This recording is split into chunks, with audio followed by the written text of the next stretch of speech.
Mengenal mesin espresso part 3. Kedelapan, hot activation water knob berfungsi untuk mengalirkan air panas dari boiler ke hot water dispensing spout.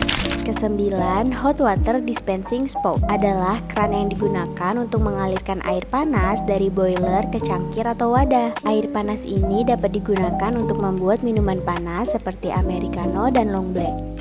Ke-10, drip tray berfungsi untuk menampung gelas saat mengekstraksi kopi, dan bentuknya yang berlubang berfungsi untuk mempermudah aliran air untuk jatuh sehingga permukaannya tetap kering.